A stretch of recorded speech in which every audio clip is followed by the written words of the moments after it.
गुटखा आणि अवैध तंबाखू, सुगंधित तंबाखू याच्याविरुद्ध माननीय पोलीस अधीक्षक साहेब श्री अतुल कुलकर्णी साहेब यांनी, त्याचप्रमाणे माननीय अपर पोलीस अधीक्षक श्री प्रीतम यावलकर साहेब, त्याचप्रमाणे पंढरपूर उपविभागाचे माननीय सहाय्यक पोलीस अधीक्षक श्री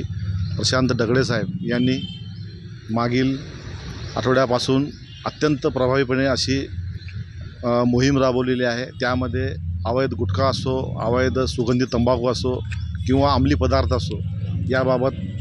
अतिशय सूक्ष्मपणे मायक्रो असं ऑब्झर्वेशन करून ट्रॅप लावून आज दिनांक 18 रोजी सकाळी 9:30च्या सुमारास लक्ष्मी टाकळी पंढरपूर रोडवरती माननीय सहाय्यक पोलीस अधीक्षक श्री प्रशांत दगडे साहेब यांच्या मार्गदर्शनाखाली त्यांच्या कार्यालयातील PSI हमीद शेख, त्याचप्रमाणे त्याच्यासोबतचा स्टाफ यांनी लक्ष्मी टाकळी रोडवरती सापळा रचून पंढरपूरकडे जाणारी छोटा हत्ती टेम्पो हा संशयास्पदरित्या जात असताना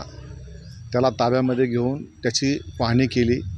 असता त्यामध्ये प्रतिबंधित एकूण 30 पोते सुगंधित तंबाखू, प्रत्येक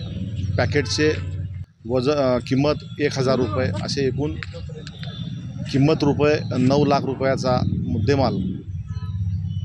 त्याचप्रमाणे 5 लाख रुपयाचा टेम्पो, असा एकूण 14 लाख रुपयाचा मुद्देमाल पोलिसांनी जप्त केलेला आहे। आणि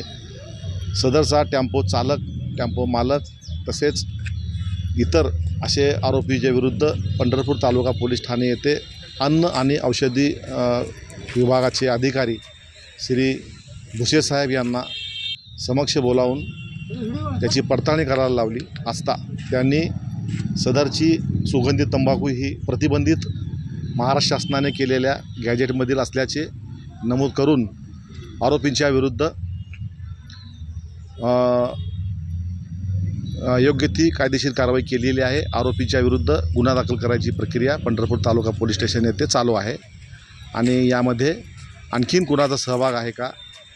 आणखीन यामध्ये आरोपी निष्पन्न होण्याची शक्यता आहे, त्याबाबत कठोर अशी कारवाई माननीय सहाय्यक पोलीस अधीक्षक श्री प्रशांत दगडे साहेब यांच्या मार्गदर्शनाखाली